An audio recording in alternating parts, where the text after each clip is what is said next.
Hello, Namaste everyone and you're welcome in my channel. Today's video is about why Africans turning into Hinduism.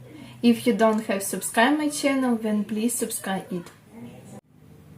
Hinduism is the fastest growing religion in Africa due to its unique ability to blend in with local traditions and culture.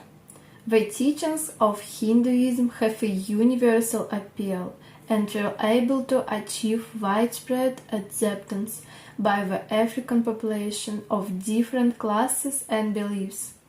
The African community is attracted to the Hinduism for its vast ancient wisdom that offers solutions to life's problems, provides guidance for spiritual growth, and encourages the pursuit of knowledge and success.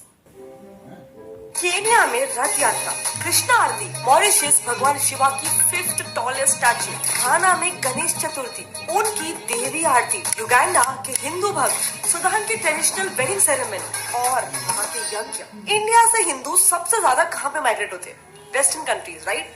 African countries तो नहीं, लेकिन एक prominent international think tank प्यू research centre के data के हिसाब से अकेले Africa में ही पूरे यूरोपियन कॉन्टिनेंट से 2.5 गुना ज्यादा हिंदूज है। सो क्या ये हिंदूज इंडियन माइग्रेंट्स नहीं बल्कि अफ्रीकन हिंदूज है? Top 30 countries with highest Hindu population में भी 4 देश तो सिर्फ अफ्रीका से ही है, जबकि यूरोप से खुद सिर्फ 2 ही देश है, गिब्राल्टार और यूके।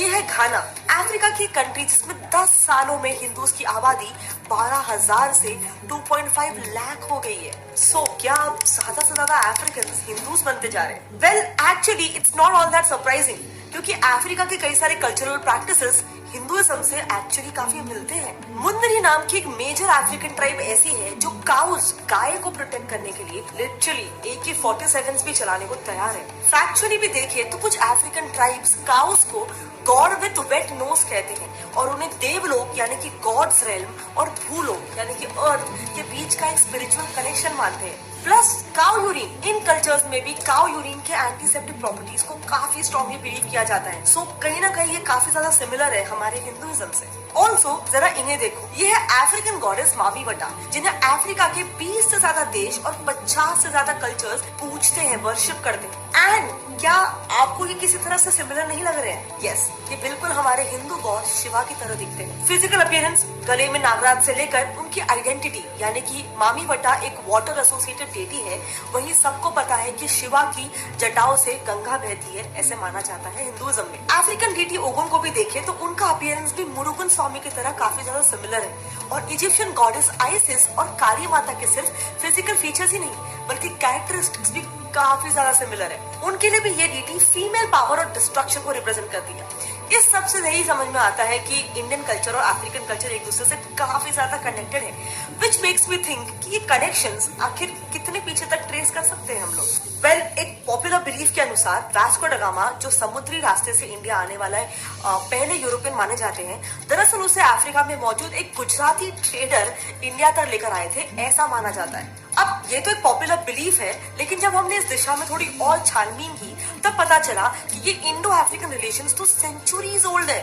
इतना कि कुछ अफ्रीकन ट्राइब्स तो खुद को भगवान राम के बेटे कुश के डिसेंडेंट्स मानते हैं और खुद को कुशाइट्स ये कहते हैं। एक्चुअली जब एक इंडियन मंक स्वामी कृष्णानंदा इथोपिया के किंग हेली सेलेसी से मिलने गए थे और उन्होंने किंग को रामायण गिफ्ट की, तब किंग हेली ने उस बुक को देखते हुए तुरंत कहा कि उन्होंने तो ये बुक ऑलरेडी पढ़ चुकी है क्योंकि वो खुद एक कुशाइट है। सो ये सबसे ये बात तो तय है कि अफ्रीकन कंट्रीज और इंडिया के बीच में कुछ क्लोज रिलेशंस थे एंड हो सकता है ट्रेडिंग भी होता था। नाउ ऑब्वियसली उन दिनों हम सब जानते हैं समुद्री पोर्ट्स के जरिए ट्रेडिंग होती थी, जिसमें ऑफ कोर्स जान माल हर चीज का बहुत ज्यादा खतरा होता था। बट आज आप घर बैठे स्पोर्टिको इस एप्लीकेशन पर ट्रेडिंग करके पैसे कमा सकते हो, और वो भी स्टॉक मार्केट और कंपनी शेयर के बजाय अपने फेवरेट खिलाड़ी पर ट्रेड करके। देखो, इस पोर्टफोलियो पर ये प्लेयर है जिसकी वैल्यू है 100 रुपीज, तो मार्केट प्लेयर एक्सपेक्ट करता है कि पूरे टूर्नामेंट में ये प्लेयर 100 पॉइंट स्कोर करे। इफ इसका परफॉर्मेंस एक्सपेक्टेशन से अच्छा हुआ, मार्केट इसका प्राइस 100 से 200 रुपीज कर देता है। बट जाहिर है through out the tournament player अच्छा ही परफॉर्म नहीं करेगा।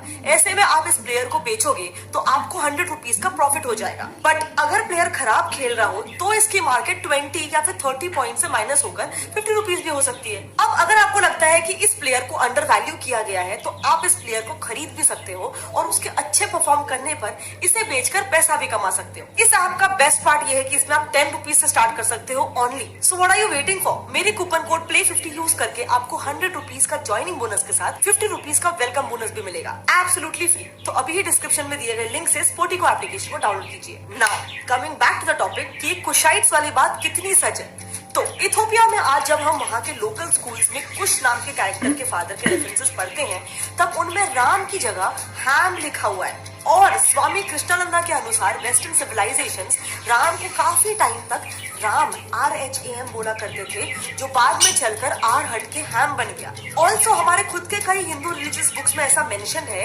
कि भगवान राम के दोनों बेटे लव और कुश को आधी दुनिया दी गई थी, जिसमें से अफ्रीकन कॉन्टिनेंट पूरा स्पेसिफिकली कुश के हिस्से में आया था। इन बुक्स में अफ्रीका के टॉल ग्रासेस के कारण उसे कुश द्वीप कहा गया है, क्योंकि ग्रास को संस्कृत में कुश कहते हैं। एंड रिजल्टिंगली इस कुश द्वीप में बसने वाले लोगों को कुशाइट्स कहा गया है। बट चलो, अगर आप ये सोच रहे हो कि अब तक हमने जितने भी कनेक्शन डिस्कस किए वो तो माइथोलॉजी है, तो अब चलो हिस्ट्री की भी बात करते हैं। आज से 2500 साल पहले प्रेजेंट डे तांजानिया के एंशिएंट पोर्ट राप्टा में इंडियन पॉटरी और ग्लास आर्टिफैक्ट्स मिले हैं। और केरला के एंशिएंट पोर्ट मुजिरिस में अफ्रीकन ओरिजिन के आइवरी, गोल्ड और अफ्रीकन वुड से बने आर्टिफैक्ट्स भी मिले हैं। 1st सेंचुरी AD के ग्रीक मैन्युस्क्रिप्ट्स में भी इंडिया और ईस्ट अफ्रीका के रिलेशंस का क्लियर मेंशन है। And Indian ancient text Kamasutra में भी अफ्रीकन इबोनी, स्पाइसेस और ऑस्ट्रिच फेदर्स का मेंशन किया गया है। इसके बाद आते हैं मॉडर्न टाइम्स पर। मॉडर्न टाइम्स में अफ्रीका में हिंदुइज्म का एक बूम शुरू हुआ था कॉलोनियल पीरियड में, जब ब्रिटिशर्स द्वारा इंडियंस को लेबरर्स के तौर पर अफ्रीका के अलग अलग हिस्सों में,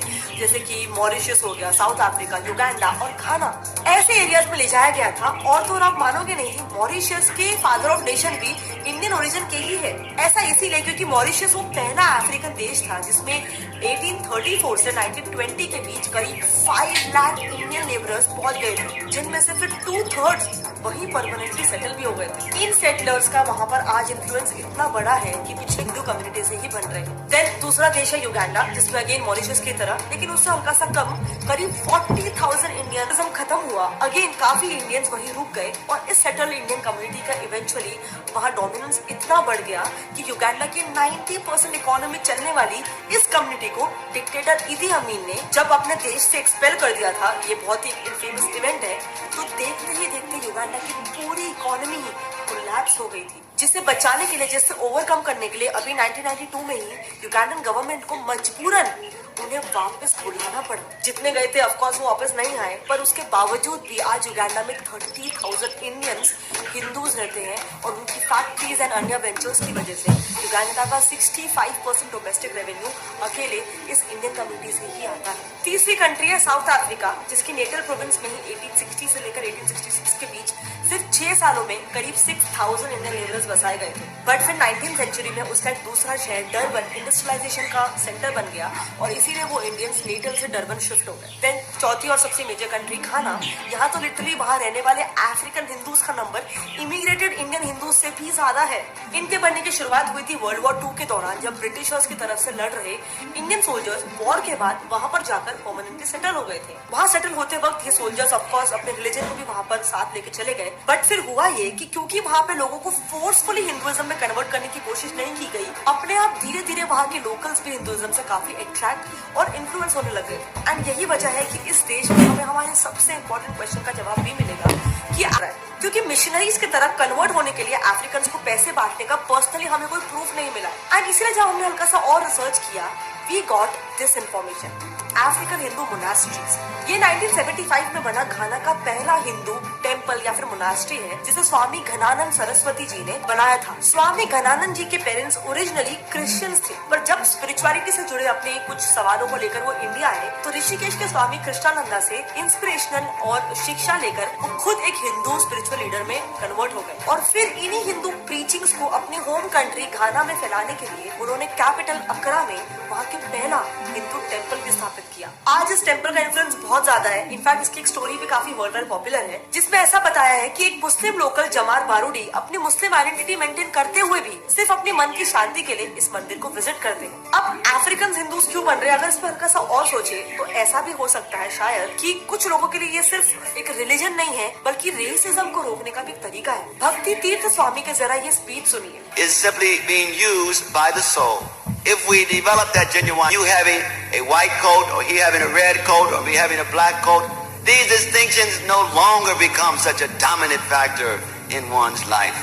क्लियरली वो भगवत गीता की मदद से ज्यादा सोशली एक्सेप्टेड फील करते हैं और इसीलिए वो इसी की मदद से रेसिज्म को खत्म भी करना चाहते हैं। ऑल्सो अगर ओवरऑल देखा जाए तो एक और एक पर्सपेक्टिव है, हर एक इंडियन फॉरेन कंट्री में इंडिया का गुडविल एम्बेसडर होता है। एंड लकीली अगर हम लोग मॉडर्न हिस्ट्री की ही बात करें तो पिछले 250 इयर्स से इंडियंस दूसरे कंट्रीज में बसते आए हैं एंड ओवर द पीरियड वो उन देशों के मोस्ट सक्सेसफुल एंटरप्रेन्योर्स भी बने। सो क्या ऐसा नहीं पॉसिबल है कि जैसे वेस्टर्न कंट्रीज को सक्सेसफुल मानकर हम इंडियंस उनकी हर एक चीज को रेप्लिकेट करने की कोशिश करते हैं? क्या वैसा ही कुछ इफेक्ट अफ्रीका के सक्सेसफुल इंडियन डायस्पोरा का वहाँ के इंडिजिनस पॉपुलेशन पे नहीं हो रहा हो सकता? ये भी तो one of the major reasons हो सकता है कि अफ्रीकन हिंदुइज्म को अपना रहे। अब ऑनेस्टली ये प्योरली एक थॉट है, लेकिन मैं जानना चाहती हूँ कि इस पर आपका क्या कहना है। आपके जो भी ओपिनियंस है कमेंट सेक्शन में प्लीज शेयर कर देना। एंड जब हम लोग इंडियंस इन अफ्रीका की बात कर ही रहे हैं तो क्या आपने कभी सोचा है अफ्रीकन जो इंडिया में रहते हैं, मेजरली मुंबई और दिल्ली के कुछ पॉकेट्स में रहते हैं, ये एक्चुअली बहुत कम लोग जानते हैं कि वो लोग एग्जैक्टली करते क्या है। हमने इस पर एक डिटेल वीडियो बना रखा है, अगर आपको देखना चाहते हो तो आप यहाँ पे लेफ्ट पे क्लिक करके इसे देख सकते हैं। प्लस पोटी को Glad to hear that African people like Hindu religion and they becoming Hinduism. What are you thinking about this? Comment and tell me. Thanks for watching full video. Bye bye, see you. I will come with next video. And please don't forget subscribe my channel.